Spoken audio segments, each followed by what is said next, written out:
Hello बच्चों, welcome to your favourite channel science अमूरा। आज अपन डिस्कस करने वाले हैं बेटा search for genetic material part 2 है आज का लेक्चर। पिछले लेक्चर में बेटा अपन कहाँ तक कवर कर लिया था अपन ने? Sir biochemical characterisation of transforming principle तक अपन ने कवर कर लिया था। ओके, उसका ये मैंने लिखा है। मैंने बताया था कि why all biologist were not convinced, मतलब एवेरी मैक्लियोड और मैकार्थी ने जो एक्सपेरिमेंट्स किए थे और उन्होंने प्रूफ किया था कि DNA is the hereditary material, but why biologist were not convinced वो मैंने तुम्हें बताया था। Maybe your teachers are not telling you the inside of the content, लेकिन एनसीईआरटी में क्वेश्चन दिया हुआ है कि why all biologist were not convinced. वो क्वेश्चन दिया हुआ है एनसीईआरटी में, तो जानना थोड़ा सा बैकग्राउंड के लिए जरूरी है। क्या बात है सर, आपने transformation as a process was not established and accepted at that time, ये तुमने नोट कर लिया था पिछले सेशन में। सेकंड क्या था, they heavily used proteins. Genetic material में के रेस में प्रोटीन्स और न्यूक्लिक एसिड्स थे। प्रोटीन्स या फिर डीएनए बोल सकते हो। तो प्रोटीन्स यूज करके ही तुम प्रोटीन्स को नहीं प्रूव कर रहे, वो मुद्दा उठाया, क्योंकि एंजाइम्स आर प्रोटीन्स। मतलब जो उन्होंने डीएनएज यूज किया, आरएनएज यूज किया, प्रोटीज यूज किया, वो सारे एंजाइम्स थे, और एंजाइम्स यानी कि प्रोटीन्स। तो ये दो रीजंस थे। होप पिछले लेक्चर में तुमने नोट कर लिया होगा ये बढ़िया से। हाँ सर, नोट कर लिया है हमने। ओके, आगे चलते हैं। सर कहाँ पे था? आगे आज क्या पढ़ने वाले हैं अपन? बायोकेमिकल कैरेक्टराइजेशन के बाद अपने को एक we need and unequivocal proof that DNA is the genetic material.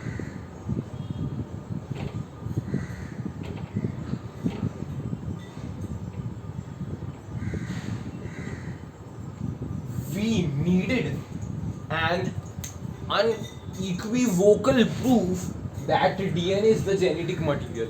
मतलब क्या? ऐसा प्रूफ दो, ऐसा सॉलिड प्रूफ दो कि डीएनए जेनेटिक मटेरियल है and protein is not the genetic material.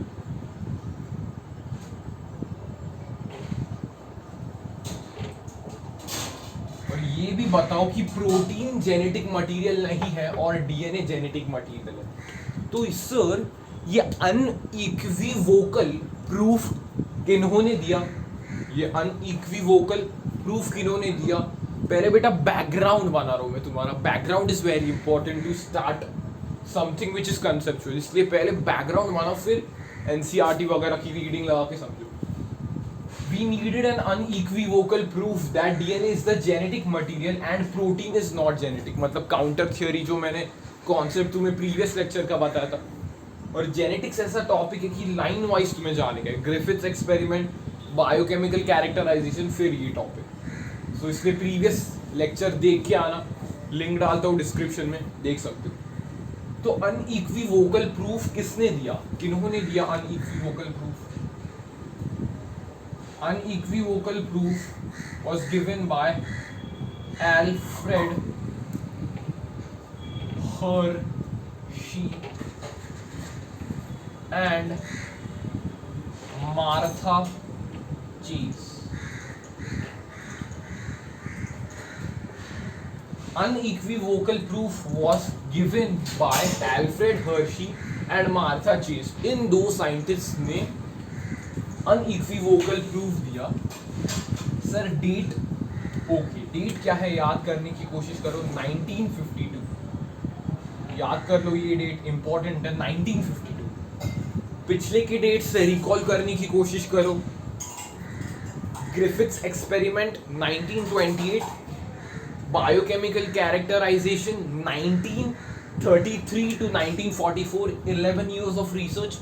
And this is देखो 1952, मतलब कितना टाइम लगा unequivocal proof that DNA is genetic material implement होने में। तो इनके एक्सपेरिमेंट को हम क्या बोलते हैं सर? इनके एक्सपेरिमेंट को अपन क्या बोलते हैं? ब्लेंडर्स एक्सपेरिमेंट भी बोला जाता है इनके एक्सपेरिमेंट। ब्लेंडर यानी कि सिंपली तुम मिक्सर समझ सकते हो। मिक्सर यानी कि घर का जो अप्लायंस है, जो अपन मिक्सी बोलते हैं, मिक्सर भी लिख सकते हो यहाँ। ओके सर, इस एक्सपेरिमेंट को हमने बोला ब्लेंडर्स एक्सपेरिमेंट या फिर mixer experiment simply. Yes sir, यहाँ पे अभी बेसिक से जाते हैं। इन्होंने एक बैक्टीरिया यूज किया। सर कौन सा बैक्टीरिया? इन्होंने एक बैक्टीरिया यूज किया जिस बैक्टीरिया का नाम है ई कोलाई, यानी कि एस्टेरिशिया कोलाई। ये बैक्टीरिया इन्होंने यूज किया, एस्टेरिशिया कोलाई या फिर E coli. It is the most common bacteria used in laboratory. क्या है सर ये? Most common noun virulent. पिछले लेक्चर से पता हो चल गया होगा तुम्हें नॉन वायरुलेंट और वायरुलेंट में क्या डिफरेंस है। मतलब ये बिल्कुल 100% सेफ है। ये बैक्टीरिया उन्होंने यूज किया, ये बैक्टीरिया, और बैक्टीरियोफाज यूज किया। बैक्टीरियोफाज सर कौन सा बैक्टीरियोफाज उन्होंने यूज किया? बैक्टीरियोफाज का नाम था T2। बैक्टीरियोफाज T2 उन्होंने यूज किया। बैक्टीरियोफाज क्या है? बैक्टीरियोफाज सर बताइए हमें, बैक्टीरियोफाज क्या है? वायरस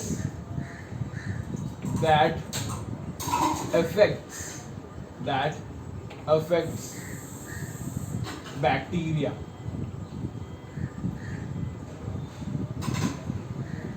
बैक्टीरियोफाज है वायरस दैट अफेक्ट्स बैक्टीरिया। यहां तक फिर से रिकैप कर लेते हैं। यहां तक रिकैप कर लेते हैं। We needed an unequivocal proof that DNA is the genetic material and proteins is not genetic material. This unequivocal proof was given by Alfred Hershey and Martha Chase in 1952. उनके experiment को अपन blenders experiment या फिर mixer experiment in simple terms बोलते हैं। क्या use किया उन्होंने?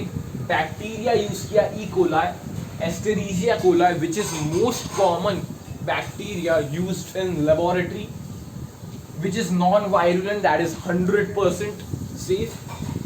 Bacteriophage उन्होंने कौन सा यूज किया सर? T2। क्वेश्चन आ सकता है T2। बैक्टीरियोफाज क्या है? Virus that affects bacteria. यहां तक नोट डाउन कर लो, फिर आगे के पेज पे चलते हैं। यहां तक नोट डाउन कर लो, पॉज करके नोट्स भी बेटा अच्छे सिस्टमैटिक बनाने की कोशिश करो ताकि रिवीजन के लिए you could recap it faster. Okay, हो गए ये।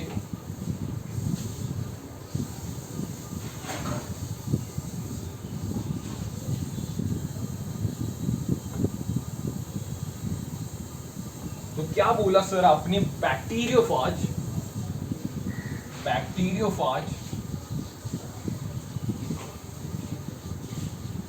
एक वायरस है जो अफेक्ट करता है बैक्टीरिया को। ये लिखो मत, ये लिखा है आपने, वायरस दैट अफेक्ट्स बैक्टीरिया। सही है sir. Virus that affects bacteria, virus क्या है? न्यूक्लियो प्रोटीन पार्टिकल है, न्यूक्लियो प्रोटीन पार्टिकल है,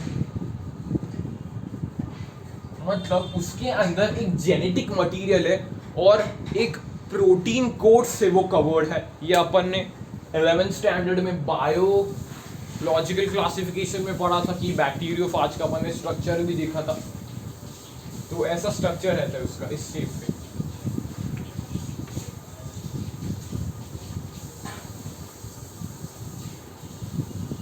ऐसा सा एक स्ट्रक्चर रहता है उसका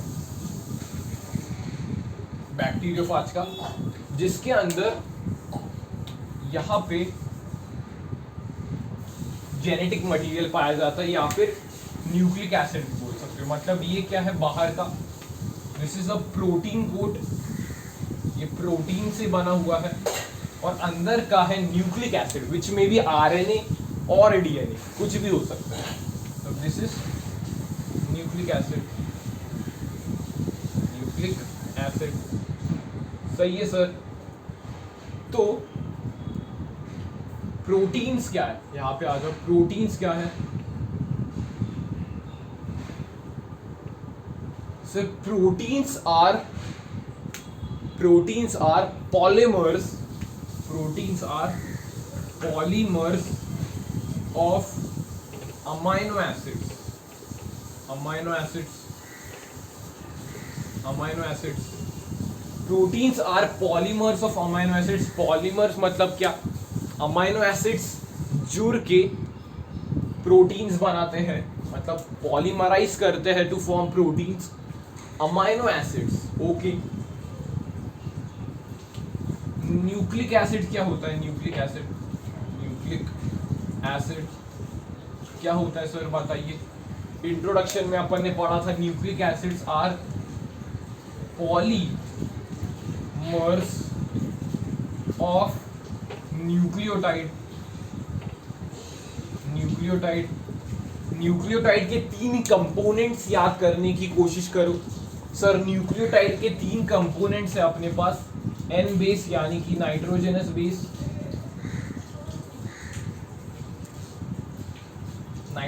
बेस, सेकेंड है शुगर, और थर्ड है फॉस्फेट। Yes sir. सर अपन ये सब क्यों जान रहे हैं फिर से? बेटा Alfred Hershey and Martha Chase, उन्होंने ई कोलाई को ग्रो किया 2 डिफरेंट मीडियम्स पे। मतलब क्या सर?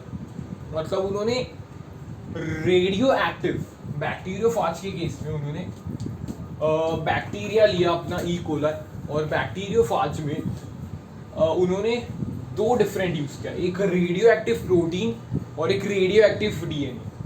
मतलब यहाँ पे उन्होंने क्या यूज किया? रेडियो एक्टिव सल्फर पे ग्रो किया, और इस साइड पे रेडियो एक्टिव फॉस्फेट पे ग्रो किया। तो रेडियो एक्टिव सल्फर का फॉर्मूला क्या है? S35, ये रेडियो एक्टिव सल्फर है। रेडियो एक्टिव फॉस्फेट क्या है? Phosphorus is P32।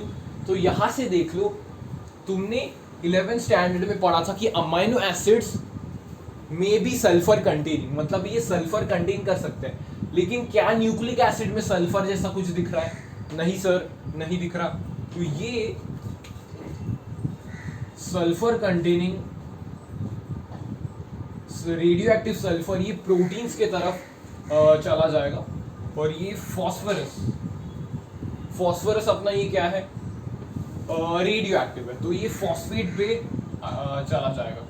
तो इससे अपन को क्या साबित हो रहा है कि प्रोटीन्स कभी रेडियो एक्टिव होंगे जब भी सल्फर प्रेजेंट है, और nucleic acid will be radioactive when proteins are present. Clear? तो उन्होंने ऐसे 2 मीडियम्स बनाए, एक सल्फर कंटेनिंग ताकि प्रोटीन से रेडियो एक्टिव हो सके, और एक फॉस्फोरस कंटेनिंग ताकि न्यूक्लिक एसिड रेडियो एक्टिव हो सके। इसका अपन नेक्स्ट पेज में भी पढ़ेंगे क्या क्या उन्होंने एक्सपेरिमेंट किए। उससे पहले स्टेप्स ऑफ एक्सपेरिमेंट क्या था उनका, स्टेप्स यहाँ पे कोने में लिख लेते। स्टेप्स क्या स्टेप्स उन्होंने फॉलो किए एक्सपेरिमेंटेशन के लिए। पहले स्टेप का नाम है, ए स्टेप लिख रहा हूं मैं, अटैचमेंट और इन्फेक्शन। ये उनकी एक्सपेरिमेंट की पहली स्टेप थी, अटैचमेंट और इन्फेक्शन। नेक्स्ट स्टेप कौन सी थी बेटा? नेक्स्ट स्टेप थी ब्लेंडिंग। नेक्स्ट स्टेप थी sir blending. Okay, last step कौन सी थी? सेंट्रीफ्यूगेशन।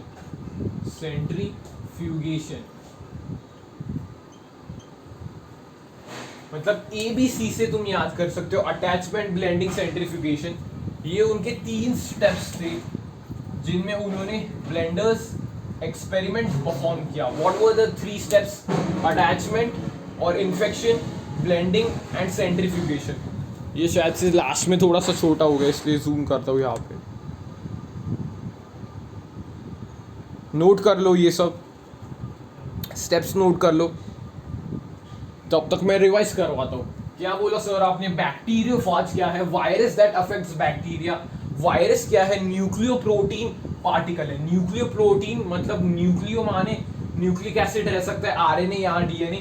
प्रोटीन माने polymers of amino acids. Bacteriophage कैसे दिखता है? ऐसे दिखता है।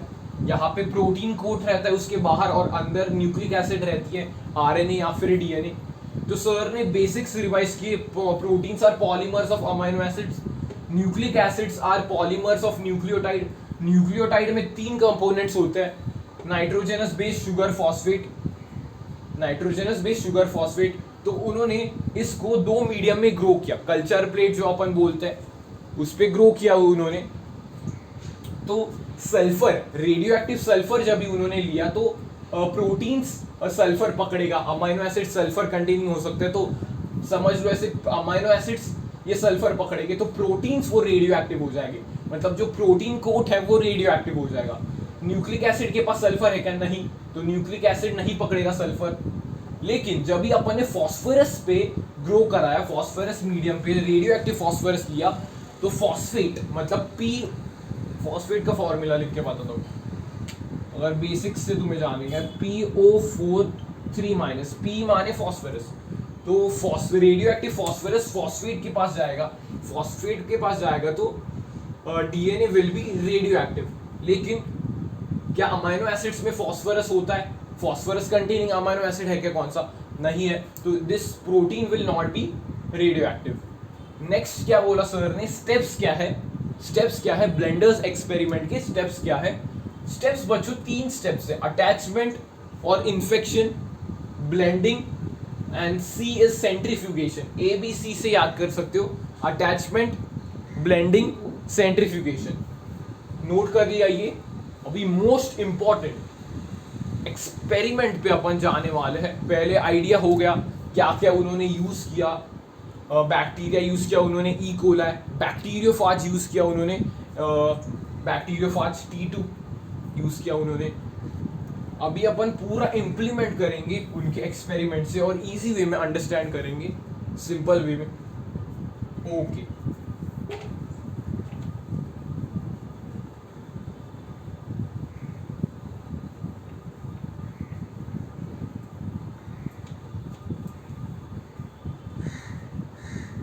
अभी करते हैं उनका experiment in detail, simple way में। छोटा ही है राइटिंग वर्क इसमें। 2 ऐसे पेज को ऐसे 2 सेक्शंस में डिवाइड कर लो, जैसे मैं बोर्ड को डिवाइड कर रहा हूँ। ओके सर, रेड कलर से मैं रेडियो एक्टिव मटेरियल दिखाऊंगा और ब्लू कलर से नॉर्मल। तो 3 सेल्स बना लो ऐसे, 3 सेल्स। स्टेप 1 यहाँ पे दिखाएंगे ऐसे, ई कोला है, ये ई कोला है। थोड़ा सा छोटा बना लेते, थोड़ा सा।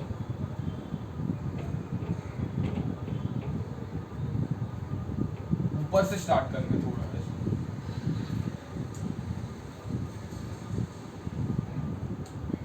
2 3 2 3। तो यहाँ पे मैं स्टेप्स लिख रहा हूँ A B C। क्या है स्टेप्स, फिर से रिकॉल करो। अटैचमेंट या फिर इन्फेक्शन, ब्लेंडिंग, सेंट्रीफ्यूगेशन। ये क्या लिया है मैंने, ई कोलाई, ब्लू से रिप्रेजेंट कर रहा हूं मैं यहाँ पे ई कोलाई। ई कोलाई यहाँ पे मैं बैक्टीरियोफाज का अटैचमेंट कराऊंगा यहाँ पे। तो यहाँ पे इस साइड पे मैं प्रोटीन कोट रेडियो एक्टिव बना देता हूँ।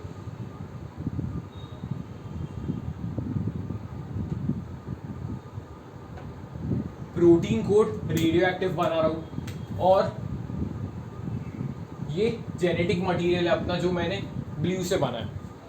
क्लियर है क्या? हाँ दिख रहा है, अभी विजिबल है अच्छा खासा। ये क्या हुआ, अटैचमेंट। Attachment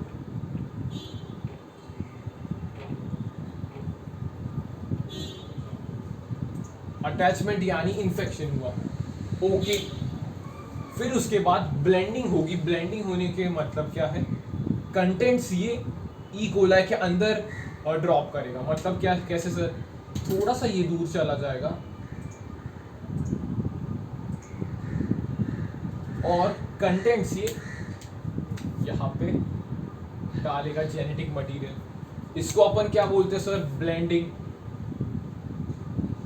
blending. फिर थर्ड स्टेप में ये पूरा कोट अपन सेपरेट कर लेंगे, मतलब ये दूर चला जाएगा, सेपरेट हो जाएगा। सेपरेट हो जाएगा, इसको क्या बोलते हैं सर अपन, सेंट्रीफ्यूगेशन। सेंट्रीफ्यूगेशन इजी है, बस मेन तुम्हें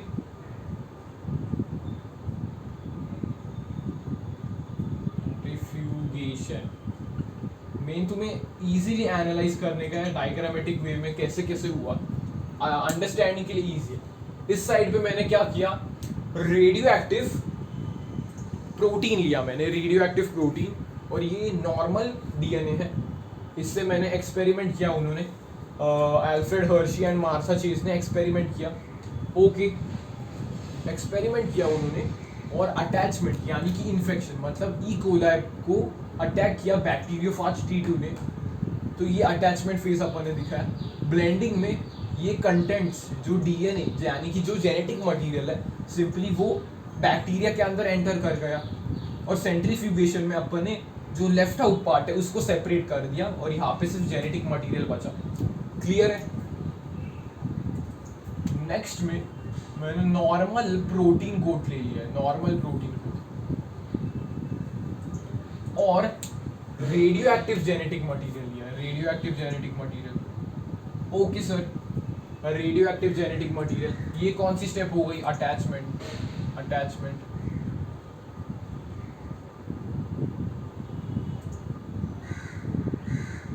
अटैचमेंट ठीक है। फिर उसके बाद सेकेंड स्टेप हुई ब्लेंडिंग, मतलब इसने बैक्टीरियोफाज ने सारे कंटेंट्स ड्रॉप कर दिए इसमें। Okay sir, okay sir.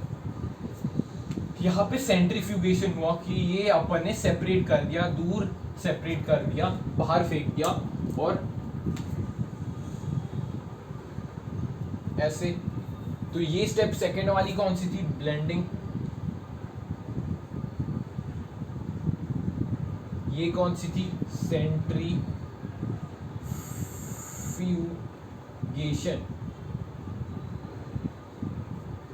अभी ध्यान से सुनना, अभी ध्यान से सुनना, ये डायग्राम अपन ने दोनों बना दिए हैं। इस साइड पे मैंने क्या लिया था, radio active protein and normal genetic material. यहाँ पे जेनेटिक मटेरियल रेडियो एक्टिव था और नॉर्मल प्रोटीन था, ठीक है। उसके बाद अपन ने क्या एनालाइज किया, यहाँ पे उन्होंने रेडियो एक्टिविटी चेक की इन द सेल्स। यहाँ पे उन्होंने रेडियो एक्टिविटी चेक की, तो यहाँ पे no radioactivity, no radio activity.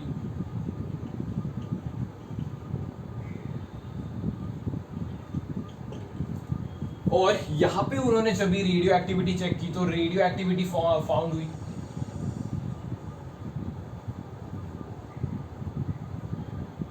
Radio activity यहाँ पे सेल्स में उनको मिली, और यहाँ पे सुपरनेटेड मतलब जो थ्रोन पार्ट था, मतलब ऐसे एक कंटेनर रहता है जहाँ पे बेसल पार्ट और सुपरनेटेड पार्ट, तो जो ये वाला पार्ट है उसमें रेडियो एक्टिविटी अपने को देखने को मिली। सुपरनेटेड मतलब वही जो ऐसे सेपरेट हुआ जो सेंट्रीफ्यूगेशन में सेपरेट हुआ पार्ट है, यहाँ पे अपने को रेडियो एक्टिविटी देखने को मिले, यहाँ पे नहीं देखने को मिली। सो इससे अपन क्या कंक्लूड कर सकते हैं सर, कि जो भी बैक्टीरियोफाज यानी कि वायरस के पास अंदर एक जेनेटिक मटेरियल था वो डीएनए पास हुआ है, मतलब DNA is passed to the E coli bacteria and not proteins.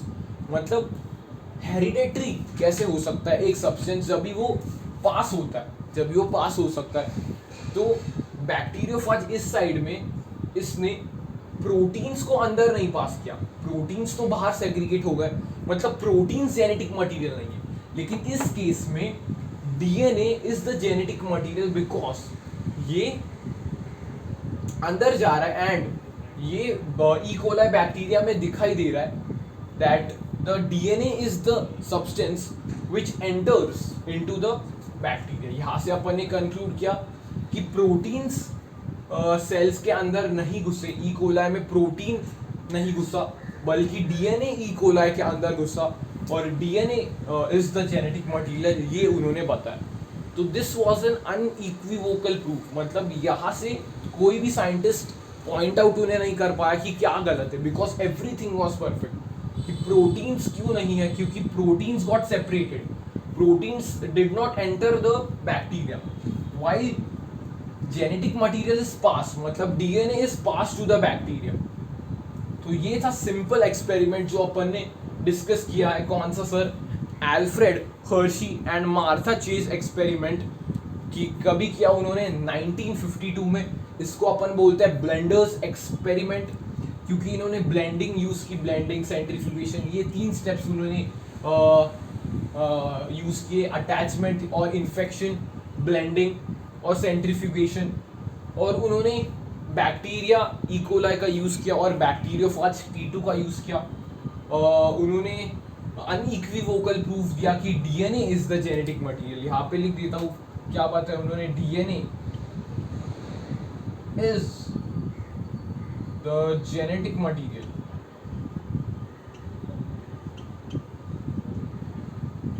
DNA is the genetic material. यहाँ पे उन्होंने बताया कि proteins is not a genetic material।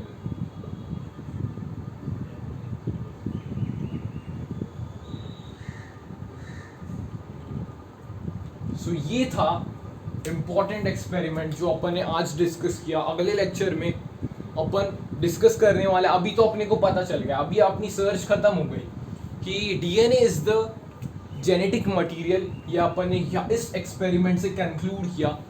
और अगले लेक्चर में अपन डिस्कस करने वाले हैं कि क्राइटेरिया फॉर जेनेटिक मटेरियल क्या है, कि क्या क्या स्टेप्स, क्या क्या क्राइटेरिया जेनेटिक मटेरियल को फॉलो करना पड़ेगा, वो अपन देखेंगे।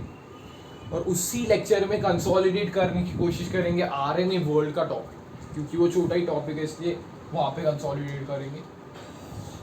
तब तक के लिए कीप लर्निंग, और कुछ डाउट्स है तो पोस्ट कर सकते हो और कमेंट भी कर सकते हो कैसी लगी teaching. So thank you for watching, stay tuned.